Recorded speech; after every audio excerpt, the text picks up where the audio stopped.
Muy pero muy buenas tardes, buenas noches, mis queridos hermanos y amigos. El Señor les bendiga. Tenemos la bendición y la oportunidad de una vez más estar compartiendo la palabra del Señor, este mensaje maravilloso. Y una de las últimas predicaciones que estuvimos viendo, toda una serie, que aprovecho de decirles que están en el canal 316, el canal de IEPI Producciones en YouTube. Hay un listado de reproducción allí, entre otros más, entre varios, que se llama Levítico. Usted puede allí abrir ese listado de reproducción y va a tener acceso a muchísimas predicaciones justamente de este maravilloso libro, este libro de la santidad. Porque como es toda una serie, para que usted, si se ha perdido las predicaciones anteriores, pueda más o menos tomar el hilo de lo que veníamos hablando, ¿cierto? Porque estas son predicaciones que vienen encadenadas. Vamos a leer en este caso, según corresponde, ¿cierto? A donde lo dejamos la vez anterior, Levítico capítulo 23, versículo 27 en adelante. Vamos a hablar de la sexta fiesta levítica, de acuerdo al calendario que Dios le dio al pueblo de Israel. Levítico capítulo 23, versículo 27 dice la palabra del Señor. A los 10 días de este mes séptimo será el día de la expiación. Tendréis santa convocación y afligiréis vuestras almas y ofreceréis ofrenda encendida a Jehová. Ningún trabajo haréis en este día, porque es día de expiación, para reconciliaros delante de Jehová vuestro Dios. Porque toda persona que no se afligiere en este mismo día será cortada de su pueblo, y cualquiera persona que hiciere trabajo alguno en este día, yo destruiré a la tal persona de entre su pueblo. Ningún trabajo haréis. Estatuto perpetuo es por vuestras generaciones en donde quiera que habitéis. Día de reposo será a vosotros y afligiréis vuestras almas, comenzando a los 9 días del mes en la tarde, de tarde a tarde guardaréis vuestro reposo. Vamos a hablar entonces de esta sexta fiesta levítica, que es el día de la expiación, más conocido, ¿cierto?, en sus palabras hebreas como el Yom Kippur, el día de la expiación o el día del perdón. Anteriormente, si usted va a la lista de reproducción, va a encontrar que ya vimos la primera fiesta judía, que es la fiesta de la Pascua, la segunda fiesta judía, que es la fiesta de los panes sin levadura, que empieza al día siguiente de la Pascua. La tercera fiesta, que estaría dentro de la fiesta de los panes sin levadura, que es el día de las primicias, ¿sí? La fiesta de las primicias. La cuarta Pascua, ya avanzando unos 50 días más adelante, será el día de Pentecostés o de la semana, según se lo describe en el Antiguo Testamento, porque la palabra Pentecostés es una palabra que se utiliza en el Nuevo Testamento para la misma fiesta, ¿sí? La fiesta de las semanas en el Antiguo o Pentecostés en el Nuevo. Después, la última predicación que vimos fue justamente la fiesta anterior, la quinta fiesta, que es la fiesta de las trompetas. Y en esta ocasión vamos a la sexta fiesta judía, que es el día de la expiación, y nos quedaría por último, dentro de este bloque de las 7 fiestas judías, las 7 fiestas levíticas, la fiesta de tabernáculos o Sukkot, según su nombre en hebreo. Y venimos diciendo nosotros que cada una de estas fiestas, en primer lugar, son las fiestas del Señor, no son específicamente unas fiestas de Israel. Quiere decir que las fiestas son de Jehová, las fiestas son del Señor. Dios las instituyó para que el pueblo las celebrara. Estas no son fiestas instituidas por la nación de Israel. No es como, por ejemplo, la fiesta de Purim, que figura y que consta en el libro de Esther, en el cual los israelitas, Mardoqueo, Esther, son los que establecen la fiesta. No, estas son fiestas que Dios ha establecido, y las que Dios estableció son 7 fiestas. Y estas 7 fiestas, también venimos diciendo, tienen que ver con acontecimientos proféticos que han ocurrido a lo largo de la historia. Dijimos también que la primera fiesta, que es la Pascua, tiene su cumplimiento, por supuesto, en Jesucristo y la cruz del Calvario, porque Él es nuestra Pascua. Él es aquel que hace posible que nuestros pecados sean perdonados pasando por alto, pesaj, eso es la palabra Pascua, ¿cierto? Pasar por alto. Entonces, la Pascua tiene su cumplimiento en Jesucristo en la cruz del Calvario. La segunda fiesta, la fiesta de los panes sin levadura, también tiene su cumplimiento en Jesucristo porque Él es el pan aprobado. Él es el pan vivo que descendió del cielo. Él es el pan, como dice el Señor en la última cena, el pan que es partido y que nos es entregado para que nosotros participemos de él. Un pan de cebada, un pan sin levadura, un pan sin pecado, un pan no contaminado. Porque eso nos habla de la impecabilidad de nuestro Señor Jesucristo. La tercera fiesta, que coincide con la resurrección, es justamente la fiesta de las primicias, en donde Pablo nos va a decir que Jesucristo, primicias de los que durmieron, es hecho. Entonces, todas las fiestas tienen un cumplimiento en Jesucristo. La tercera fiesta nos habla de la resurrección de Jesucristo. La cuarta fiesta nos habla de Jesucristo como el dador del Espíritu Santo, el día que nació la iglesia, precisamente en la fiesta de Pentecostés. Estas fiestas se han cumplido hasta ahora. Es decir, nosotros vemos su cumplimiento histórico, miramos hacia atrás y vemos que efectivamente así las cosas sucedieron. Entonces, las fiestas nos van presentando cuadros proféticos que tienen su cumplimiento en Jesucristo. La fiesta que está por cumplirse o que debería, siguiendo con esa cronología que debería cumplirse, es justamente la fiesta de las trompetas. Y dijimos, aparentemente, ¿cierto?, la fiesta de las trompetas tiene que ver con el rapto de la iglesia. Es decir, que proféticamente estamos esperando el cumplimiento de la quinta fiesta levítica, que es el rapto de la iglesia. Esta fiesta de las trompetas, en donde en el día que nadie sabe, en la hora que nadie conoce, al sonar la trompeta, bueno, el Señor descenderá del cielo, los muertos en Cristo resucitarán primero, ¿cierto? Y luego nosotros, dice Pablo, los que vivimos, los que hayamos quedado, seremos transformados y seremos arrebatados. Entonces, la fiesta de las trompetas nos estaría hablando del rapto de la iglesia. La pregunta sería, ¿de qué nos estaría hablando esta fiesta, el día de la expiación? Pues el acontecimiento luego del rapto de la iglesia es precisamente la gran tribulación. Por lo tanto, pensamos, entendemos, creemos, suponemos a la luz de la Escritura y a la luz de lo que se viene cumpliendo ya proféticamente en Cristo, que el día de la expiación está relacionado justamente con la gran tribulación. Y si nos adelantamos, lógicamente, la última fiesta, la séptima fiesta judía, que lo dejaremos para una próxima predicación, que es la fiesta de los tabernáculos, tiene que ver entonces con el reino milenial y hallarán su cumplimiento en Cristo con Jesucristo hecho tabernáculo, porque así lo plantea Juan en su evangelio, ¿no? Y aquel verbo fue hecho carne, es decir, se hizo tabernáculo y habitó entre nosotros. Podríamos de allí, de ese texto, tomar una palabra así un poquito inventada, se tabernaculizó, el Hijo de Dios se hizo tabernáculo y habitó entre nosotros. Bueno, en el reino milenial, Jesucristo, él mismo, la misma persona con cuerpo glorificado, como ahora está a la diestra del Padre, cuando él regrese, ¿cierto?, él va a estar viviendo en medio de su pueblo. Y eso dará inicio, por supuesto, al reino milenial en el cual nosotros creemos y esperamos, por supuesto, anhelamos. Entonces, pero yendo a nuestro pasaje en cuestión, el día de la expiación, el Yom Kippur, que aquí acabamos de leer en Levítico 23, versículos 27 hasta el 32, tiene que ver justamente con la gran tribulación, ¿no? Esta fiesta es, como dijimos, la sexta fiesta judía y tendría cumplimiento este año. No estamos diciendo que este año va a suceder, no, tenga cuidado con eso. Nosotros no estamos poniendo fecha en ningún momento a la venida del Señor, sino que estamos diciendo que tiene relación con esta fiesta, ¿sí?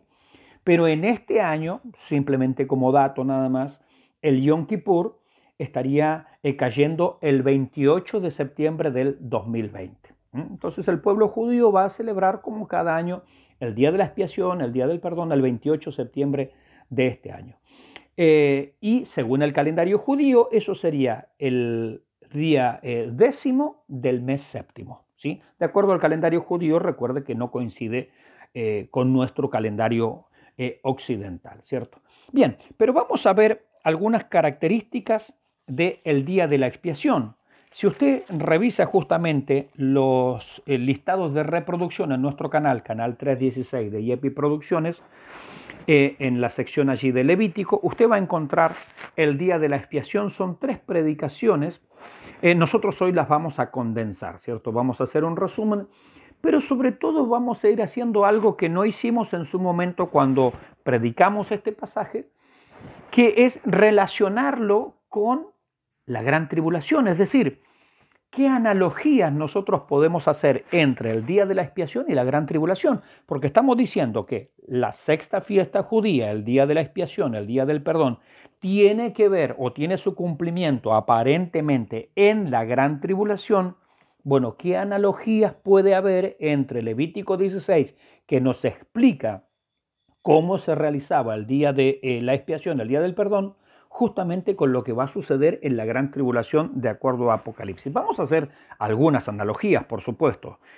Usted se imagina que si uno buscara cada detalle de todo lo que nos dice la Biblia, de los días venideros, de los días futuros, no solo en Apocalipsis, sino en Daniel, en Jeremías, en Isaías, en Ezequiel, en Zacarías, en Malaquías, en Mateo y en tantos otros pasajes, la verdad que estaríamos escribiendo un libro realmente, ¿cierto? Y no haciendo una predicación que más o menos sintetice la idea. Y eso es lo que queremos hacer con la ayuda del Señor en esta ocasión. El día de la expiación, Levítico 16. Entonces ahora acompáñeme unas hojitas antes a Levítico 16. Leo simplemente y voy a ir haciendo algunas pequeñas intervenciones así para compararlas, en algunos casos con el libro de Hebreos, que tiene su cumplimiento espiritual para nosotros como iglesia, y con el libro de Apocalipsis, que tiene su cumplimiento escatológico. Sí. Bien. Levítico 16. Habló Jehová a Moisés después de la muerte de los hijos de Aarón, cuando se acercaron delante de Jehová y murieron. Y Jehová dijo a Moisés: di a Aarón tu hermano que no en todo tiempo entre en el santuario detrás del velo, delante del propiciatorio que está sobre el arca, para que no muera, porque yo apareceré en la nube sobre el propiciatorio. Comenzamos allí con un pasaje realmente interesante. Yo quiero dejar aquí marcado para no perderme y quiero que me acompañe inmediatamente a Apocalipsis capítulo 15, porque eso es lo que vamos a hacer. Vamos a ir cotejando algunas informaciones que nos da el Levítico con capítulo 15, que estaríamos en plena tribulación. Allí nos dice que, nos acaba de decir que Dios aparecerá allí en el templo en la nube. Aparecerá allí, justamente ha dicho, delante del propiciatorio que está sobre el arca, para que no muera, porque yo apareceré en la nube sobre el propiciatorio. Mire lo que nos dice Apocalipsis capítulo 15, versículos 7 y 8. Y uno de los 4 seres vivientes dio a los 7 ángeles 7 copas de oro llenas de la ira de Dios, que vive por los siglos de los siglos. Y el templo se llenó de humo por la gloria de Dios y por su poder, y nadie podría entrar en el templo hasta que se hubiesen cumplido las 7 plagas de los 7 ángeles. Interesante, ¿no? Una cosa interesante que tenemos nosotros en Apocalipsis es que se menciona la iglesia en el capítulo 1, capítulo 2 y capítulo 3, pero a partir del capítulo 4, cuando la iglesia asciende, cuando nosotros entendemos que va a ocurrir el rapto de la iglesia, se va a comenzar en el capítulo 6 el desarrollo de la gran tribulación, y desde el capítulo 6 hasta el capítulo 19 no se vuelve a mencionar la iglesia, sino que se menciona únicamente a Israel y las naciones. ¿Esto qué quiere decir?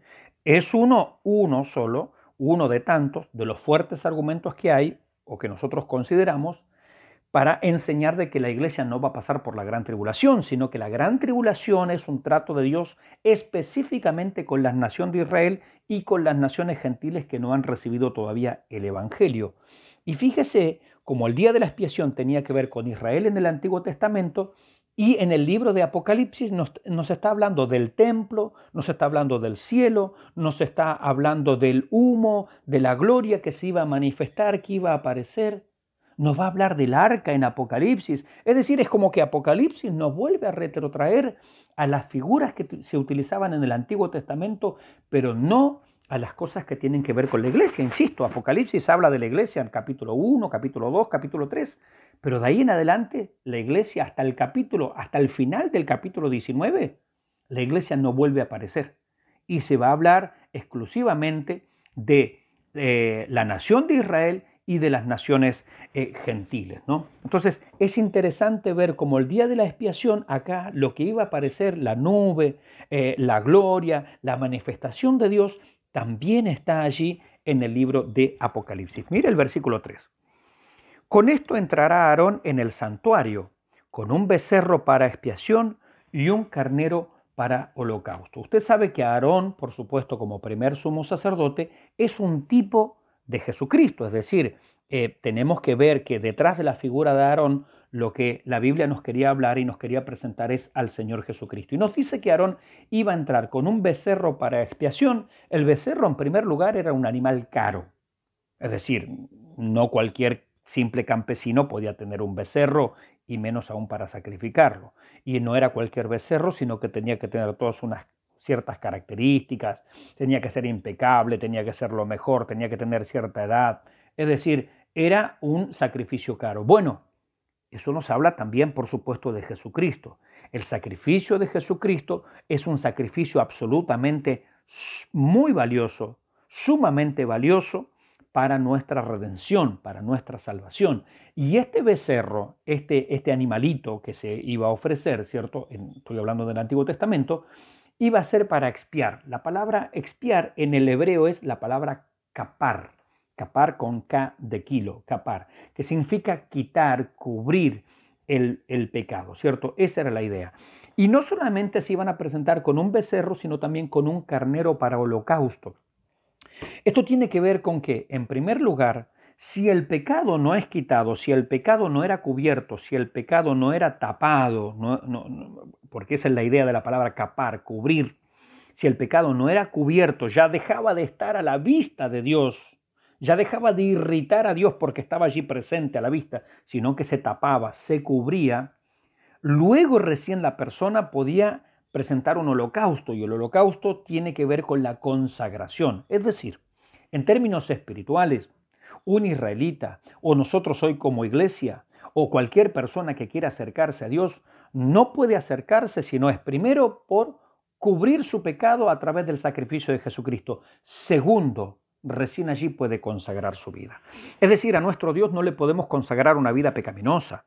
A nuestro Dios no le podemos consagrar una vida en corrupción, en maldad, en perversión, de ninguna manera.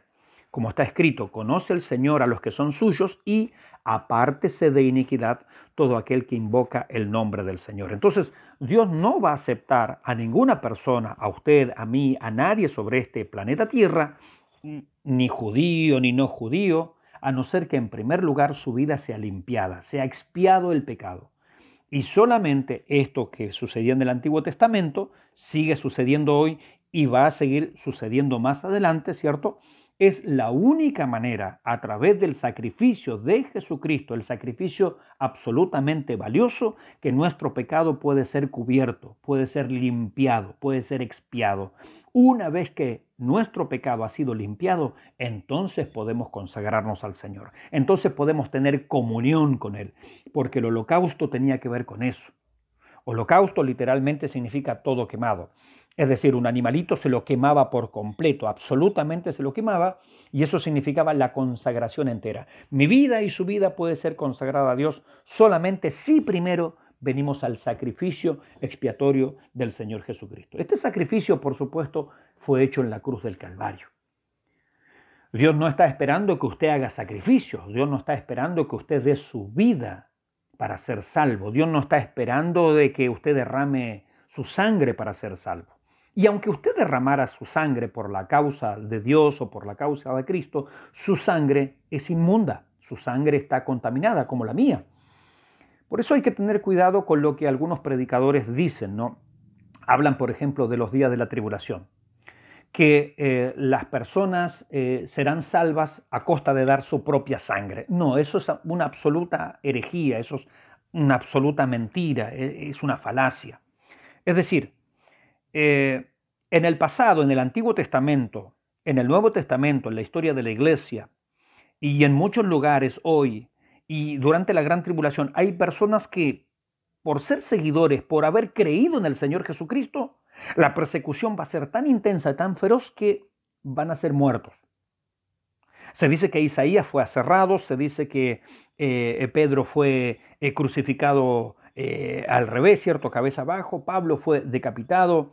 Muchos creyentes en la antigüedad fueron tirados a los leones para que murieran. En la historia del cristianismo, muchas personas fueron atados a una estaca, como William Tyndale, por ejemplo, o como John Hus, y fueron incinerados, fueron quemados en un holocausto, pero nada de eso hizo que esas personas fueran salvas. Es decir, esas personas no fueron salvas por derramar su sangre. Esas personas fueron salvas al igual que usted y al igual que yo y al igual que desde Abel hasta el último que se salve en esta tierra, solamente por creer en el sacrificio expiatorio del Señor Jesucristo. Es decir, la única sangre que puede salvar es la sangre de Jesucristo. En el Antiguo Testamento era un acto de fe. Los israelitas tenían que ver en ese animalito un acto de fe. Es decir, ellos tenían que entender que ese animalito era inocente y que porque un inocente moría y derramaba su sangre, yo podía ser perdonado. Esa era la lección. Era un acto de fe. No era simplemente un acto ritual. En la gran tribulación van a haber muchas personas que van a ser salvadas en esta comparación con el día de la expiación, con la sexta fiesta levítica. Van a haber muchas personas, gloria a Dios, que van a ser salvadas. Y Apocalipsis los dice. En un momento se le pregunta allí a Juan, un anciano le pregunta, ¿quiénes son estos? Estos que están con vestiduras blancas, ¿de dónde han salido? Una multitud innumerable. Juan dice, no lo sé, tú lo sabes, Señor. Y la respuesta es, estos son los que han salido de la gran tribulación. Estos son los que han lavado su ropa en la sangre del Cordero. Es que ese es el único medio de salvación. Nadie en este mundo ha sido salvado si no es solamente a través del sacrificio de Jesucristo. La persecución en los días de la tribulación va a ser tan grande, tan intensa, tan feroz, que muchísimas personas van a perder la vida. Pero van a perderla por haber creído en el Señor Jesucristo. Y habiendo creído en el Señor Jesucristo son salvados. Lamentablemente la persecución, insisto, va a ser tan intensa que muchos van a morir. Pero no es esa muerte violenta que van a sufrir lo que los hace salvos, no, de ninguna manera. Solamente una persona, desde que el mundo es mundo hasta que el mundo se termine, va a ser salvado únicamente por la fe. La salvación es por la gracia de Dios, es un regalo inmerecido. Usted y yo no lo merecemos, pero lo recibimos por la fe. Nuestra fe la ponemos allí en el sacrificio del Calvario y somos salvos. Los creyentes de la tribulación, esta tribulación que está por venir sobre este mundo, van a ser salvados, pero van a ser salvados exactamente igual que usted y que yo. Igual que fue salvado Abel, por la fe. Igual que fue salvado Noé, por la fe. Igual que fue salvado Abraham, David y todos los hombres y mujeres de Dios a través de la historia de la humanidad, solamente por la fe en el sacrificio expiatorio del Señor Jesucristo. Entonces el versículo 3 nos habló allí con qué se iba a presentar, ¿no? Con esto entrará Aarón en el santuario, con un becerro para expiación y un carnero, para holocausto. Mire el versículo 4. Se vestirá la túnica santa de lino, sobre su cuerpo tendrá calzoncillos de lino y se ceñirá el cinto de lino y con la mitra de lino se cubrirá. Son las santas vestiduras, con ellas se ha de vestir después de lavar su cuerpo con agua. Normalmente el sumo sacerdote para todo el año tenía vestiduras de galas, es decir, tenía un pectoral, tenía una ropa pomposa, tenía un sombrero grande sobre su cabeza, ¿no? Una mitra, etcétera, etcétera. Pero para el día de la expiación, el sumo sacerdote vestía ropas sencillas, calzoncillos de lino, túnica de lino, un turbante, es decir, una mitra de lino, es decir, una sencillez para entrar en la presencia del Señor. Absolutamente sencillo.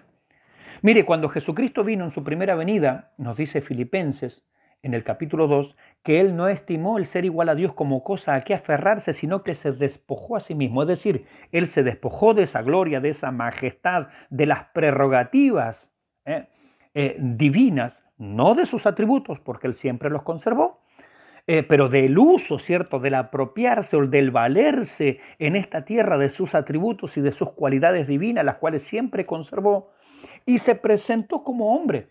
Es más, Isaías ya lo había preanunciado, dice, le veremos, mas sin atractivo para que le deseemos.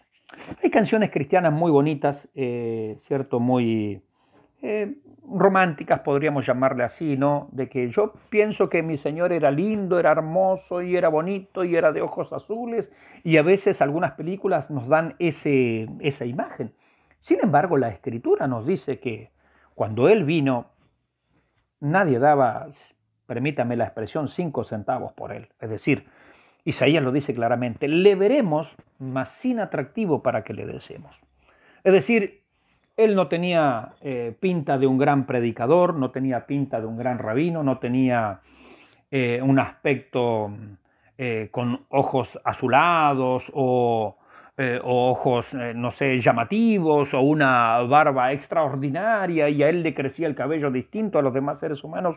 No, su aspecto y su apariencia física era absolutamente común y corriente. Y nosotros vemos allí, cuando vamos, por ejemplo, al capítulo número 5 de Apocalipsis, antes de que comience la gran tribulación se lo presenta. Y primero se comienza a hablar del león. He aquí el león de la tribu de Judá, cuando un ángel proclama y hace este llamamiento. A ver, ¿quién es digno de tomar el rollo y abrir sus sellos? Aquello que va a desarrollar la gran tribulación. ¿Quién es digno? Y no se halló ni en el cielo, ni en la tierra, ni debajo de la tierra a nadie digno. Y Juan dice, yo lloraba mucho, dice, porque no había nadie digno. Pero dice, se me acercó una persona y me dijo, no llores, porque aquí el león de la tribu de Judá, la raíz de David, ha vencido y es digno de abrir el libro y desatar sus sellos. ¡Qué maravilla! Es decir, había un león y uno se imagina al león con su melena allí, con su gala, con su pompa, con su fortaleza, ¿cierto? Con su capacidad, el rey de la selva, ¿no? Sin embargo, cuando en el capítulo 5 de Apocalipsis Juan voltea su rostro para mirar al león, dice, yo vi un cordero como sacrificado, como inmolado. Es decir, vi a un cordero. No vi a un león. Se me habló del león, pero yo miré y era un cordero. Y no un cordero cualquiera, era un cordero macho, era un cordero que estaba en pie, es decir, está vivo, pero era un cordero que tenía las marcas de haber sido sacrificado. Las marcas del degüello, las marcas de justamente el sacrificio del Calvario. Qué maravilla esto, mis hermanos y amigos. Qué maravilla. Porque el sumo sacerdote tenía que presentarse humildemente, aunque las vestiduras de gala, las vestiduras de león de su majestad, como era la vestimenta habitual del sacerdote, le corresponden y son de él y son propias. Dios mismo le había dado. Sin embargo, cuando hizo su tarea de expiación, su tarea para la limpieza de nuestro pecado, y aún allí en Apocalipsis, cuando Él va a recibir el trono, va a recibir el dominio, luego que se desarrolle la gran tribulación y Él trate con el pecado de su pueblo, Él se presenta humildemente. Él se presenta con vestiduras simples, sencillas, vestiduras de santidad, vestiduras de pureza. Más adelante en Apocalipsis, uno de los ángeles va a proclamar, los reinos de este mundo han venido a ser del Señor y de su ungido, nuestro Señor Jesucristo. ¡Qué maravilloso! Él podía presentarse allí directamente cuando va a comenzar la tribulación, como le corresponde, como lo que Él es, su majestad, su grandeza, su realeza, su excelencia, ante quien se doblará toda rodilla de los que están en el cielo, en la tierra y debajo de la tierra, y toda lengua confesará, Jesucristo es el Señor. Sin embargo, Él se presenta como el Cordero que fue inmolado. Qué maravilloso es esto, ¿no? Y en el día de la expiación, así se presentaba exactamente el sumo sacerdote. Y Jesucristo, dice la Biblia allí en Hebreos, en el capítulo 2, es fiel sumo sacerdote sobre la casa de Dios. Y Él se presenta en el día de la expiación, en el día de la tribulación, porque estamos haciendo esa analogía humildemente, como el Cordero de Dios, como aquel Cordero que no abrió su boca, que fue llevado al matadero por nuestros pecados. Por su pecado, por mi pecado, Él fue llevado al matadero. Él entregó su vida para limpiarnos de nuestras transgresiones, para cubrir nuestro pecado de una vez y para siempre, y para que hoy podamos nosotros tener comunión con nuestro Padre Celestial. Qué maravillosa analogía que estamos viendo aquí con la ayuda del Señor. Mira el versículo 5. Estamos en Levítico capítulo 16. Y de la congregación de los hijos de Israel tomará 2 machos cabríos para expiación y un carnero para holocausto. Para la limpieza del pecado de la nación. Fíjese que aquí es un tema del sacerdote y es un tema de la nación. En el día de la expiación habían varios actores, ¿no? Pero hay algunos actores bien destacados. El sumo sacerdote, por supuesto, que ya vimos cómo se presentaba humildemente, y aunque después le corresponde, ¿cierto?, tomar el dominio, la gloria, y vamos a ver al final de este pasaje que el sumo sacerdote, una vez hecha la expiación, vuelve a vestirse sus ropas de gala, porque cuando nuestro Señor entra al reino milenial, Él entra como Rey de Reyes y Señor de Señores. En Apocalipsis 19, cuando termina la gran tribulación, cuando termina la expiación, cuando termina la limpieza de su pueblo, cuando termina la limpieza de los hijos de Leví y de los hijos de Israel, Él vuelve, ¿cierto?, con toda gloria, con toda autoridad, como su majestad, como lo que Él es. Pero mientras tanto, cuando empezó esta expiación, Él apareció como cordero. Se lo mencionó como león, pero apareció como cordero. Y cuando vuelve en Apocalipsis 19, lo vemos con todo poder y gran gloria. Bendito sea el nombre del Señor. Y decimos aquí en el versículo 5 que por la nación, porque esto involucra a un trato de Dios con la nación de Israel, se presentaban 2 machos cabríos, uno para expiación y el otro lo vamos a llamar así para redirección, es decir, como para enviarlo a cierto lugar. Y eso tiene que ver justamente con lo que Dios va a hacer durante la gran tribulación. Atento, por supuesto, a ese detalle. Lo vamos a ver luego. Mire el versículo 6.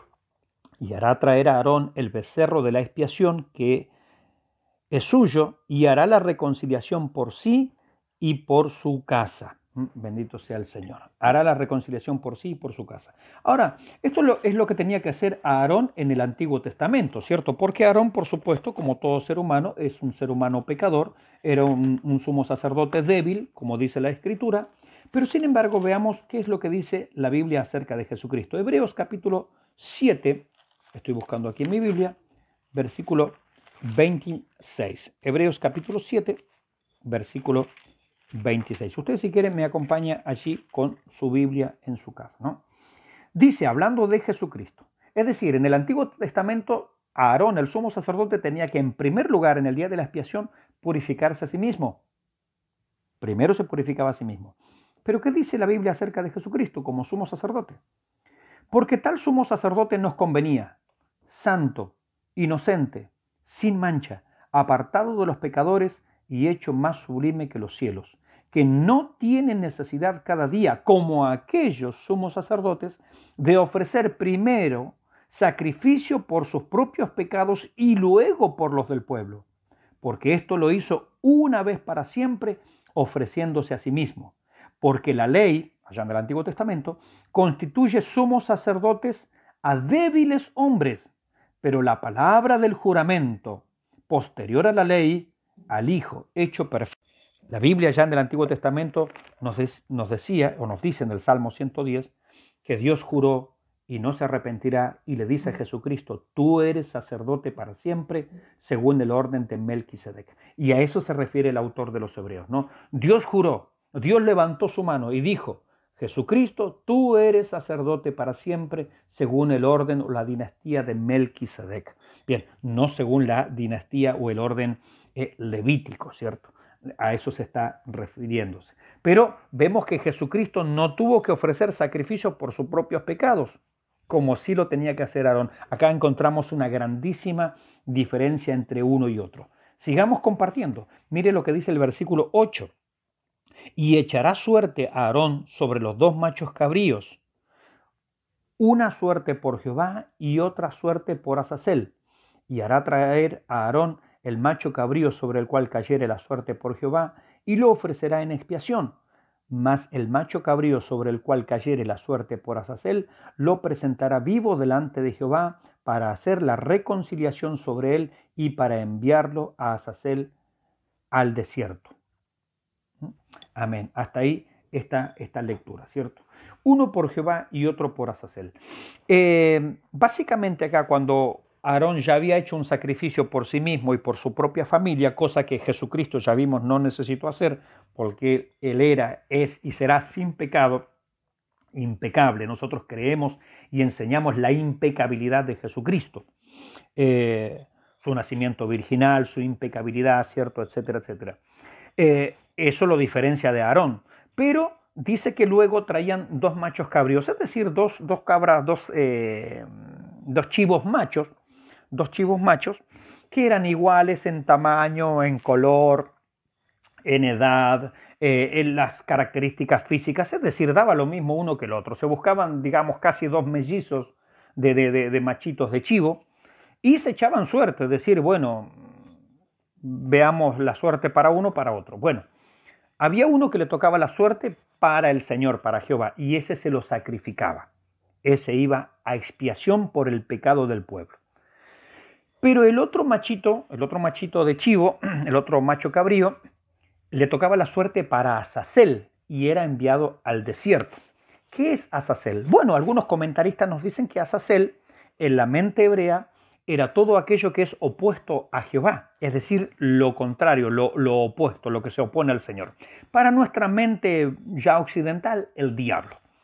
Ahora, todo es parte del mismo ritual, todo es parte del mismo sacrificio, de la misma ofrenda, pero esto nos plantea las dos cuestiones o las dos caras de la misma moneda, las dos caras del pecado. Por un lado, el pecado tiene que ser expiado, es decir, para que yo sea perdonado, mi pecado tiene que ser expiado. Es decir, Jesucristo muere y derrama su sangre para que yo sea limpiado de mis pecados. Pero la otra cara de la moneda es que Dios ha echado, ha alejado a lo profundo de la mar, ha redirigido mis pecados a un lugar de olvido, a Azazel, es decir, al diablo. A ver, ¿cómo lo pudiéramos explicar de una mejor manera? Una vez predicando de este pasaje, le decía a unos hermanos, es como cuando usted en su casa tiene la bolsa de residuos. Usted en su casa saca las bolsas de residuos. Yo también en mi casa. Mi esposa siempre me recuerda sacar la bolsa con los residuos. Bien. Y resulta que tenemos un vecino enfrente que no tiene su canasto propio de allí de basura. Y un día en la mañana uno sale, usted sale de su casa, yo salgo de mi casa y resulta que mi canasto, yo no saqué la basura, nadie en mi casa ha sacado la basura y el canasto de nuestra basura está lleno. Alguien depositó la basura allí, esa basura no es mía. Y entonces usted mira para la vereda de enfrente, mira a su alrededor y ya sabe cuál es el vecino que no tiene canasto de basura. ¿Qué es lo que entendemos? Entendemos que el vecino, aprovechándose o valiéndose de la oscuridad, cuando nadie lo veía, tarde ya, cuando todos reposábamos tranquilamente en nuestros hogares, él sacó su propia bolsa de basura, que es de él, le pertenece a él, son los desechos de él, y los trajo para acá, y los dejó en nuestra vereda. Y los dejó no solamente en nuestra vereda, sino en nuestro propio canasto. ¿Qué hacemos? ¿O qué haríamos? ¿O qué hemos hecho más de alguna vez? Es tomar esa bolsa de residuo, cruzarnos a la vereda de enfrente y depositarla en su puerta, allí en su vereda, como diciendo, esto es tuyo. Esta basura, esta suciedad es la que te corresponde porque tú la trajiste. Es simplemente una parábola que estoy haciendo, una comparación. Aquí lo que se le está diciendo a Azazel, que está representando a Satanás, es decir, esta suciedad, el pecado, esta bolsa de inmundicia, esta bolsa de residuos, tú la trajiste, te pertenece a ti, esto es tuyo. Por lo tanto, la otra cara de la moneda del perdón de nuestros pecados es, toma, esta suciedad te corresponde a ti. Donde estás tú, tiene que estar esta suciedad. Donde estás tú, tiene que estar esta bolsa de inmundicia y de residuos, porque Él la trajo. Satanás fue el que se reveló en el cielo, él ensució el cielo, créame, porque el pecado ha afectado el cielo, la tierra, el mar y todo lo que en ellos hay. Por eso la tierra, los cielos van a ser deshechos, fundidos y va a ser todo nuevamente purificado, todo hecho a nuevo, creemos nosotros. Todo absolutamente nuevo, cielos nuevos y tierra nueva. ¿Por qué? Porque este cielo, esta tierra, este mar están contaminados por el pecado. Satanás se reveló en el cielo en la misma presencia de Dios. El cielo, el trono, fue afectado por el pecado. Sí, créame, porque allí hubo pecado. Satanás es el creador del pecado. En la tierra, Satanás tentó a Eva y el hombre también siguiendo, cierto, no siendo engañado, dice la Escritura, también le dieron lugar al pecado y la tierra fue maldita por causa del pecado del hombre. Lo que hoy estamos viviendo son las consecuencias del pecado. Es decir, el pecado afectó al cielo, El pecado afectó a la tierra, el pecado afectó a la creación, el pecado afectó a los animales. Cuando se produzca el reino milenial, los animales van a volver a ser como lo eran en el principio, en el huerto del Edén.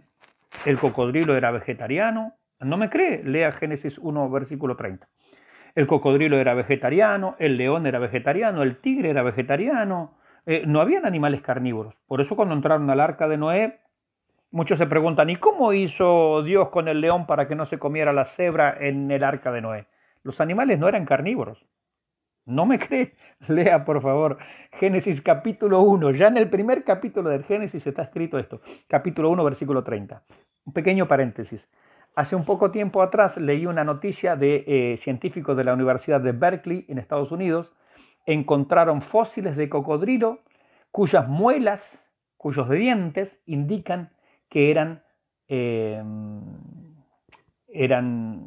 no eran carnívoros, quieren decir, eran vegetarianos, perdón, no me salía la palabra, eran vegetarianos. Es decir, científicos de la Universidad de Berkeley encontraron fósiles de cocodrilos que afirman, por el tipo de dentadura que tienen, que los cocodrilos primitivos eran vegetarianos. La Biblia dice que eran vegetarianos. Había que simplemente leer la Biblia. Lo vuelvo a reiterar, Génesis capítulo 1, versículo 30, allí nos dice que los animales en el principio todos eran vegetarianos. Por eso cuando venga el reino milenial, la Biblia dice, por ejemplo en el libro de Isaías, el león comerá paja como el buey. Es que el león al principio era vegetariano, el león no se quería comer al buey, ni a la cebra, ni a la gacela, no. El león no hacía eso. En el arca de Noé, el león era vegetariano. Después que se abrieron las puertas del arca, Dios le permitió al hombre comer carne y también algunos animales se volvieron carnívoros, Dios lo permitió. Pero hasta antes que salieran del arca, todos eran vegetarianos, incluyendo Noé y su familia, absolutamente. Bien, cerrado ese paréntesis, ¿cierto? Entonces decimos acerca de estas cosas, ¿no? Que se le remite a Azazel, a Satanás, lo que le corresponde a él, lo que es de él, esta suciedad, esta inmundicia, esta porquería, este pecado, él lo introdujo en el hombre, en la humanidad, a través del engaño. Pero él, si hay algo que Satanás ha creado, solamente él ha creado el pecado, la maldad. Porque Dios, cuando creó todas las cosas, dice la Biblia que él vio que era bueno y bueno en gran manera. Es decir, Dios no es autor del pecado, Satanás es autor del pecado. Y lo ha introducido, ¿cierto?, a la humanidad, lo ha introducido a la tierra. Entonces, eso es lo que pasaba allí y esto es lo que vamos a ver nosotros que le va a pasar justamente durante la gran tribulación, porque estamos haciendo esa analogía. Durante la gran tribulación, la nación de Israel, el mundo, pero sobre todo la nación de Israel, va a ser limpiado de su pecado, va a haber una expiación. Por eso habían dos machitos cabríos. Uno era para la limpieza y el otro era para tomar los pecados y arrojarlos allá lejos, donde Dios no va a tener memoria. Con razón hay tantas palabras y profecías en el Antiguo Testamento que nos dicen esto: y alejaré tus rebeliones y quitaré de ti y las arrojaré en lo profundo del mar para nunca más tener memoria de ellas, y servirán a Dios en juicio, en justicia, en santidad, etcétera, etcétera. Es decir, hay tantas profecías en el Antiguo Testamento que nos hablan de estas cosas. Es porque son las dos caras de la moneda. Por un lado, Dios perdona nuestro pecado, nos limpia, eso es la expiación, pero por otro lado, nuestros pecados los sepulta en lo profundo del mar. Tanto como está lejos el oriente del occidente, hizo alejar de nosotros nuestras rebeliones, y eso es lo que va a hacer Dios con su pueblo. Nos dice allí en Malaquías que a los hijos de Leví los afinará, los limpiará, los pulirá como a plata.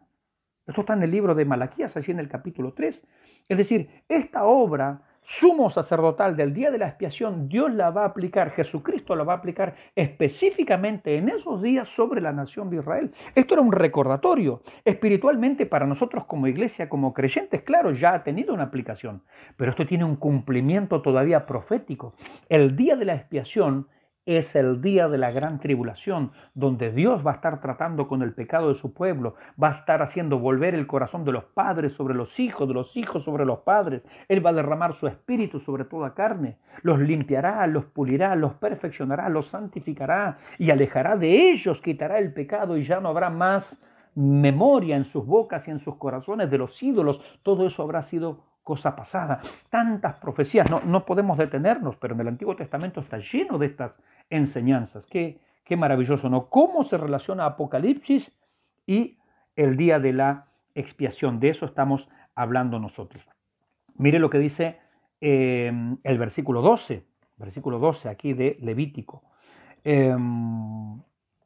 Después tomará un incensario lleno de brasas de fuego del altar de delante de Jehová y sus puños llenos del perfume aromático molido y lo llevará detrás del velo y pondrá el perfume sobre el fuego delante de Jehová y la nube del perfume cubrirá el propiciatorio que está sobre el testimonio para que no muera.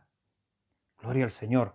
En el día de la expiación había mucho incienso, mucho humo allí en el lugar santísimo, allí donde estaba el arca, donde estaban las tablas de la ley, donde estaba el propiciatorio, que era la tapa, la cubierta del arca. Ahora, mire lo que dice Apocalipsis en el capítulo 8, porque esto también lo hallamos aquí. Apocalipsis capítulo 8, en medio de la gran tribulación, ya desarrollándose la tribulación que empieza en el capítulo 6 de Apocalipsis, mire lo que dice ya el capítulo 8 de Apocalipsis, versículos 1 al 5.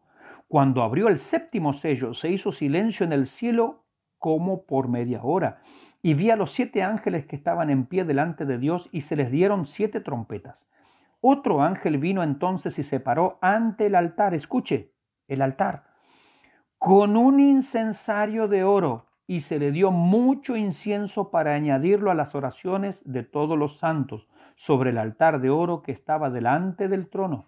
Y de la mano del ángel subió a la presencia de Dios el humo del incienso con las oraciones de los santos. Y el ángel tomó el incensario y lo llenó del fuego del altar y lo arrojó a la tierra, y hubo truenos y voces y relámpagos y un terremoto. ¿Se da cuenta?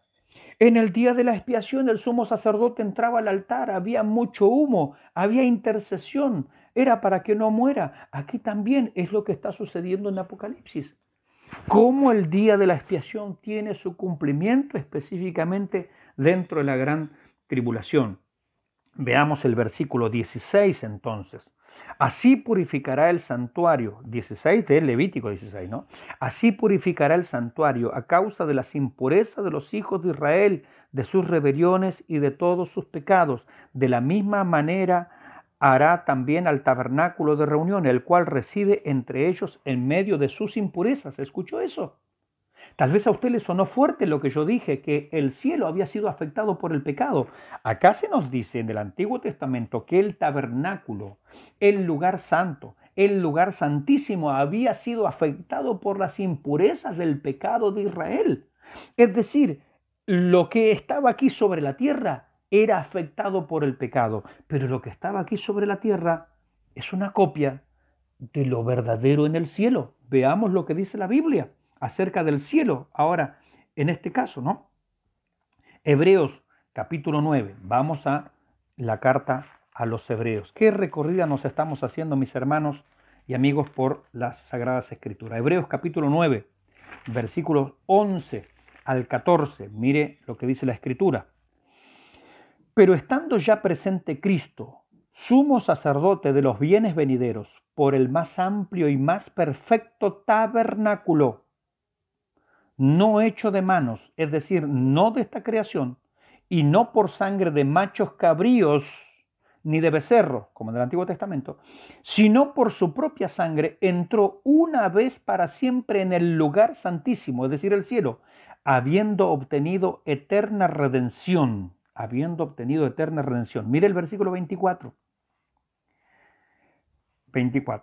Porque no entró Cristo en el santuario hecho de manos, es decir, el de Aarón allá, en el Antiguo Testamento, figura del verdadero, sino en el cielo mismo para presentarse ahora por nosotros ante Dios, y no para ofrecerse muchas veces como entra el sumo sacerdote en el lugar santísimo cada año con sangre ajena. Mira el versículo 28. Así también Cristo fue ofrecido una sola vez para llevar los pecados de muchos y aparecerá por segunda vez sin relación con el pecado para salvar a los que le esperan. El versículo 23 dice, fue pues necesario que las figuras de las cosas celestiales fuesen purificadas. ¿Por qué fuesen purificadas así? Pero las cosas celestiales mismas con mejores sacrificios que estos. Allí en ese versículo 23 de Hebreos 9 nos está recordando, las cosas aquí terrenales, el santuario de Aarón, fueron purificados con sangre de becerros, de machos cabríos. Pero el santuario celestial fue purificado por la sangre de Jesucristo. ¿Se da cuenta? El pecado afectó absolutamente a todo, al cielo, la tierra, el mar. Toda la creación fue afectada por el pecado. Y todo va a ser purificado y todo es purificado solamente a través del sacrificio de nuestro Señor Jesucristo. Qué cosas maravillosas que estamos viendo aquí. Pero no quiero cerrar la Biblia, sí, la cerré, ¿no? Pero bueno, discúlpenme. Volvemos a Apocalipsis, en el capítulo 11, versículos 18 y 19. Mire lo que dice. Capítulo 11, versículos 18 y 19. Y se airaron las naciones, y tu ira ha venido, y el tiempo de juzgar a los muertos, y de dar el galardón a tus siervos, los profetas, a los santos, y a los que temen tu nombre, a los pequeños y a los grandes, y de destruir a los que destruyen la tierra. Versículo 19. Y el templo de Dios fue abierto en el cielo, y el arca de su pacto se veía en el templo, y hubo relámpagos, voces, truenos, un terremoto, y grande granizo. ¿Se da cuenta? Lo que está sucediendo en Levítico 16, el día de la expiación, tiene una analogía prácticamente directa con lo que va a suceder durante la gran tribulación. Templo, Israel, sumos sacerdotes, sacrificio, limpieza del santuario, humo, incensario, gloria, manifestación, limpieza, purificación, apartar el pecado, enviarlo allá a quien le corresponde, es decir, a Satanás, esta bolsa de residuos, esta inmundicia es tuya, a ti te corresponde, es lo que Dios va a hacer. Mire el versículo 17, estamos en Levítico, versículo 17. Ningún hombre entrará en el tabernáculo de reunión cuando él, es decir, el sumo sacerdote, entre a hacer la expiación en el santuario, hasta que él salga y haya hecho la expiación por sí, por su casa y por toda la congregación de Israel. Es decir, nadie podía entrar. Cuando el sumo sacerdote estaba trabajando allí en el día de la expiación, nadie podía entrar a ese lugar. Apocalipsis capítulo 15, versículos 7 y 8. Mire lo que dice aquí la escritura. Y uno de los 4 seres vivientes dio a los 7 ángeles 7 copas de oro, llenas de la ira de Dios que vive por los siglos de los siglos. Y el templo se llenó de humo por la gloria de Dios y por su poder, y nadie podía entrar en el templo hasta que se hubiesen cumplido las 7 plagas de los 7 ángeles. ¿Se da cuenta de lo que está sucediendo? Justamente cuando el sumo sacerdote trabajaba aquí en este lugar, nadie podía actuar, nadie podía intervenir, solamente el sumo sacerdote estaba llevando adelante su tarea de expiación. Y en Apocalipsis vemos exactamente lo mismo. Nos queda muy poquitito. Mire el versículo 20 y el versículo 22 de Levítico. Cuando hubiere acabado de expiar el santuario y el tabernáculo de reunión y el altar, hará traer el macho cabrío vivo. Acuérdense que todavía quedó un machito vivo. Y pondrá a Aarón sus 2 manos sobre la cabeza del macho cabrío vivo y confesará sobre él todas las iniquidades de los hijos de Israel, todas sus rebeliones y todos sus pecados, poniéndolos así sobre la cabeza del macho cabrío, y lo enviará al desierto por mano de un hombre destinado para esto. Vamos a leer ya cerquita del final. Mire lo que dice, por ejemplo, la carta de Judas. Porque es interesante lo que nos dice Judas, justo antes de que empiece Apocalipsis, y luego vamos a leer también Apocalipsis. Mire lo que dice la carta de Judas acerca de esto. En el Antiguo Testamento, el machito cabrío que le tocó en suerte a Azazel era enviado vivo al desierto, pero primero Aarón ponía sus manos sobre la cabeza y decir, toda la culpabilidad era puesto sobre ese animalito y se enviaba ya al desierto, a un lugar de precipicios, a un lugar desértico, a un lugar de despeñadero, a un lugar donde tranquilamente se lo podía empujar, si era posible, para que caiga hacia un abismo, para que caiga hacia un pozo, para que caiga hacia un despeñadero específicamente, ¿no? Así como los demonios allí con el endemoniado Gadareno. Cuando entraron en los cerdos por autorización del Señor, ¿a dónde se precipitaron los cerdos? Por un despeñadero y cayeron al mar, cayeron a un foso, cayeron a un precipicio. Eso es lo que nos está diciendo en el endemoniado gadareno. Eso es lo que se hacía en el Antiguo Testamento, allí en el día de la expiación. Se ponían los pecados, las inmundicias sobre ese animalito, se los llevaba al desierto, a un lugar específicamente de despeñadero, y allí en lo posible se lo hacía caer. Mire lo que dice el versículo 6 de Judas, que tiene un solo capítulo. Y a los ángeles que no guardaron su dignidad, sino que abandonaron su propia morada, los ha guardado bajo oscuridad en prisiones eternas para el juicio del gran día. Esto lo dice la versión Reina Valera 60. En la versión Jubileo 2000 nos dice más o menos así. Y a los ángeles que pecaron los despeñó a un abismo profundo y los ha guardado allí para el día del juicio. Los despeñó. Es lo que se hacía en el Antiguo Testamento. Los despeñó. Mire lo que va a hacer el Señor justamente con el autor del mal, con el maligno, luego de la gran tribulación. ¿Qué va a hacer? Apocalipsis 20.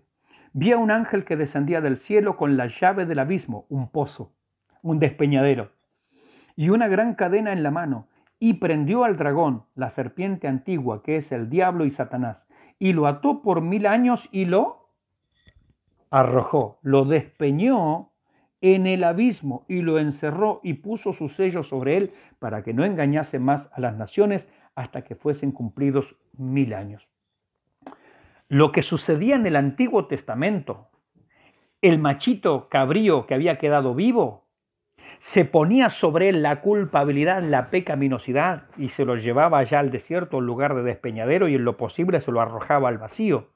Eso es lo que hizo el Señor, nos dice Judas 6, con los ángeles que, con cierto grupo de demonios que hicieron ciertos pecados muy específicos, dice, los despeñó en el abismo profundo y los encerró en prisiones eternas de oscuridad, más conocido en griego como tártaro. Esa es la palabra específica para ese lugar. Y aquí nos dice que Satanás, luego de la gran tribulación, también va a ser despeñado a un abismo, porque él es el responsable, él es el que ha introducido el pecado y el Señor va a limpiar a su pueblo, va a limpiar a la tribu de Leví, va a limpiar a las naciones durante la gran tribulación. Los que sobrevivan van a entrar al reino milenial, porque el Señor está haciendo esta tarea de purificación. Por último, ya vemos los últimos versículos 23, 24 y 29. 23 y 24 dice: después vendrá Aarón al tabernáculo de reunión, se quitará las vestiduras de linos que había vestido para entrar en el santuario y las pondrá allí. Lavará luego su cuerpo con agua en el lugar del santuario y después de ponerse sus vestidos saldrá y hará su holocausto y el holocausto del pueblo y hará expiación por sí y por el pueblo.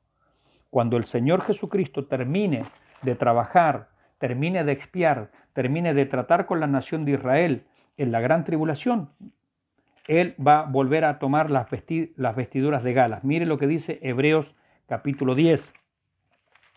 Un chiquitito de paciencia y ya terminamos. Hebreos capítulo 10, versículos 12 al 18. Dice la palabra del Señor. Versículos 12 al 18. Pero Cristo, habiendo ofrecido una vez para siempre un solo sacrificio por los pecados, se ha sentado a la diestra de Dios, y de ahí en adelante esperando hasta que sus enemigos sean puestos por estrado de sus pies, porque con una sola ofrenda hizo perfectos para siempre a los santificados.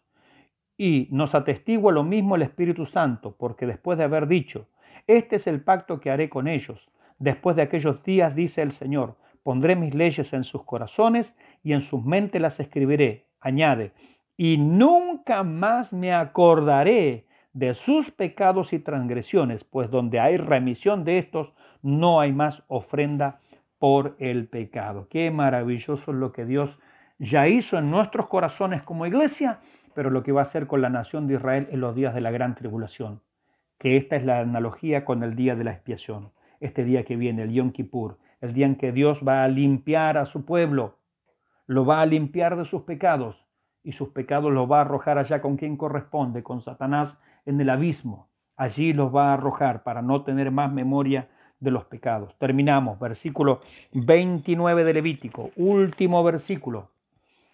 Y esto tendréis por estatuto perpetuo en el mes séptimo. A los 10 días del mes afligiréis vuestras almas, y ninguna obra haréis, ni el natural ni el extranjero que mora entre vosotros.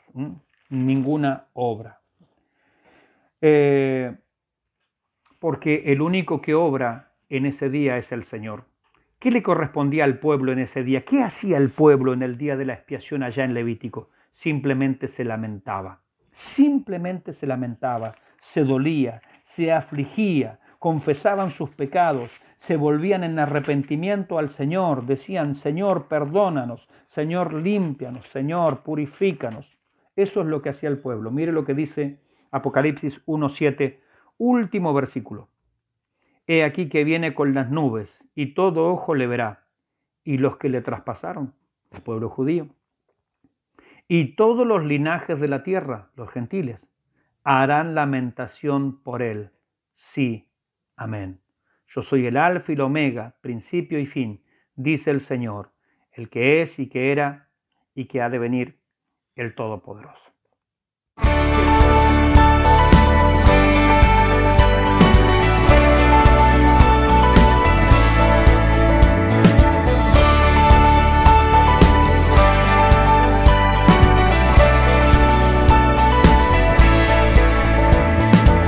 Si nuestro canal ha sido de bendición para tu vida y sentís el anhelo de poder colaborar, te dejaremos estas cuentas para que puedas ayudarnos a seguir creciendo.